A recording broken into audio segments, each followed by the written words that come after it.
ఫిజికల్‌గా వ్యక్తుల మీద దాడి చేయటం, కాళ్ళు ఇరక్కొడతాం, చేతులు ఇరక్కొడతాం, తలలు పగలు కొడతాం. అదేవిధంగా ఈ గ్రామాల్లో గానీ, ఇక్కడ గానీ మీరు ఉండకూడదని చెప్పి వార్నింగ్‌లు ఇవ్వటం అనేక రకాలుగా చేస్తున్నారు. వీటికి ప్రత్యక్ష సాక్షులు పోలీసులు.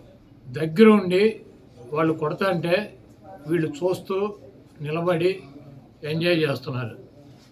ఈరోజు మా దగ్గర పోలీసులు ప్రేక్షక పాత్ర వహించేటువంటి సన్నివేశాలు, తెలుగుదేశం పార్టీ అల్లరి మూకల్లో మా వాళ్ళ మీద దాడి చేస్తున్నటువంటి సన్నివేశాలు సీసీ ఫుటేజీలతో సహా, ఫోటోలతో సహా మా దగ్గర ఉన్నాయి.